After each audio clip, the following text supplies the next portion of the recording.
আজ আমি আমার যে ব্রাইডকে সাজাতে গিয়েছিলাম সেই ব্রাইডের মাথায় হঠাৎ করে আমি সিঁদুর নোটিস করি। তো ঘটনাটা কি হয়েছিল সেটা তো তোমাদের সাথে শেয়ার করবই।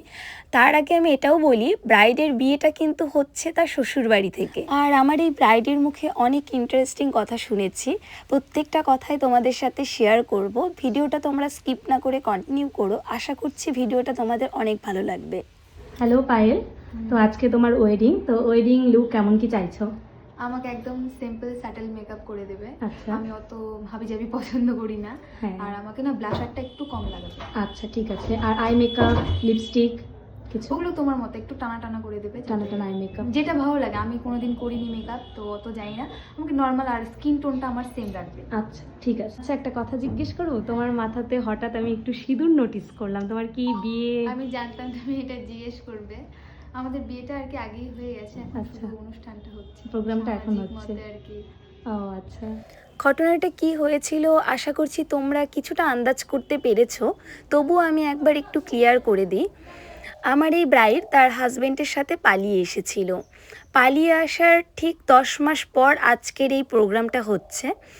নিয়ে আসার পর শুধু ব্রাইডকে সিঁদুরটাই পরিয়ে রেখেছিল, কোনো নিয়মকানুন কিছুই হয়েছিল না।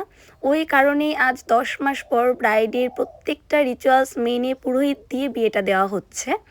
আর বিয়েটাও কিন্তু দেওয়া হচ্ছে তার শ্বশুরবাড়ি থেকেই। তো কেন এতদিন পর তাদের প্রোগ্রামটা হচ্ছে সেটা ব্রাইডের কাছে আমি জিজ্ঞেস করেছিলাম, তো সেই ভিডিও ক্লিপটাই তোমাদের সাথে অ্যাড করে দিচ্ছি, তোমরা দেখে নাও। এক বছর হলো বিয়ে হয়ে গেছে? 1 বছর কি 10 মাস হয়েছে। কিন্তু এতদিন পরে তাহলে কেন বিয়ে করছো?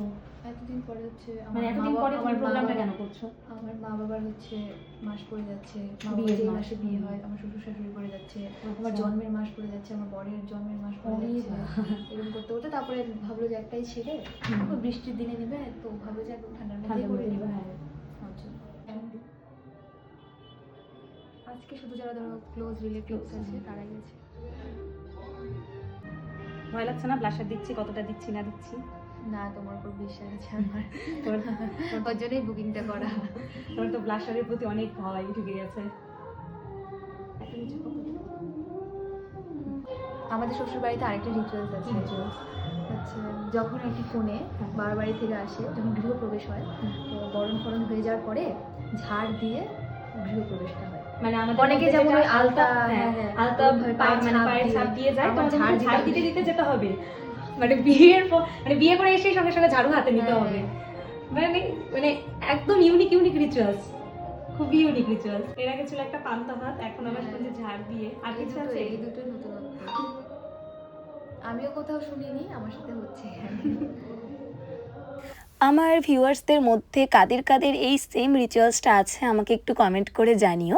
আমি কিন্তু ফার্স্ট টাইম এই রিচুয়ালসটা শুনলাম, তোমরাও কারা কারা আমার মতো ফার্স্ট টাইম এই রিচুয়ালসগুলো শুনলে কমেন্ট করে কিন্তু জানিও। আমার এই ব্রাইডের মতো সেম এর আগেও আমি একটি ব্রাইডকে সাজিয়েছিলাম, যার বিয়ে অলরেডি হয়ে গিয়েছিল, শুধু প্রোগ্রামটা তার কিছুদিন পরে করছিল, তবে শ্বশুরবাড়ি থেকেই করছিল সেম আমার এই ব্রাইডের মতোই। তবে আমার এই ব্রাইডেরটা একটু আলাদা, বিকজ আজকে তার বিয়ের প্রোগ্রামটা হচ্ছে, ঠিক তার একদিন পরে আমার এই ব্রাইডের রিসেপশানও আছে। আর এখানে ব্রাইড আমাকে বলছিল তার হেয়ারস্টাইলের ব্যাপারে, সামনে একটু ফুলিয়ে কিছু একটা করে দিতে বলেছিল, তো সেটাই আমি করেছিলাম, হালকা ফুলিয়ে একটু লাইন তুলে দিয়েছিলাম। আর আমার এই ব্রাইড কিন্তু ভীষণ লাকি, এটা আমার মনে হয়েছে, বিকজ ব্রাইডের বিয়ের প্রোগ্রামটা তার শ্বশুরবাড়ি থেকে করছে, এরপর আবার রিসেপশনের প্রোগ্রামও তার শ্বশুরবাড়ি থেকেই করবে। তারপর আবার শুনলাম ব্রাইড তার যে কটা সোনার কালেকশন পড়েছিল প্রত্যেকটাই নাকি তার শ্বশুরবাড়ি থেকে দিয়েছে, তো ওই কারণে আমার ব্রাইডকে লাকি মনে হয়েছে। আচ্ছা তোমার এই গয়নাগুলো কে দিয়েছে তাহলে? কান পাশাটা দেখো, খুবই সুন্দর কান পাশের ডিজাইনটা, এটা কে দিয়েছে? আমার শাশুড়ি। শাশুড়ি? সব শ্বশুরবাড়ির থেকে? খুবই ভালো পেয়েছো শ্বশুরবাড়ি, এই হার, চোকার, কান পাশা সব শ্বশুরবাড়ি থেকে দিয়েছে। তুই তো লাকি বউ, সত্যি। স্মাইল দাও, দাঁত বের করে। খুব সুন্দর লাগছে। মুকুট আর ওড়না পরালে এই লুক পুরোপুরি ডান। তোমরা কমেন্ট করে জানিও আমার এই মিষ্টি ব্রাইডের মেকআপ লুকটি তোমাদের কেমন লাগলো। ভালো লাগলে লাইক করো। আর তোমরা আমার পাশে যেভাবে আছো, যেভাবে আমাকে ভালোবাসা দিচ্ছ, সাপোর্ট করছো, সেম এভাবেই আমার পাশে থেকেও ভালোবেসো। তোমাদের এত ভালোবাসা কমেন্ট দেখে আমার ভিডিও করার প্রতি ইন্টারেস্টটা আরও দিন যাচ্ছে বেড়ে যাচ্ছে। মনে হচ্ছে কিছু না কিছু ডেইলি তোমাদের সাথে শেয়ার করি, পোস্ট করি। তো এভাবে আমার পাশে থেকেও আমি তোমাদের সাথে আরও নিত্য নতুন ব্রাইডদের মেকআপ লুক শেয়ার করব। সো ভিডিওটা এখানেই শেষ করছি। বাই।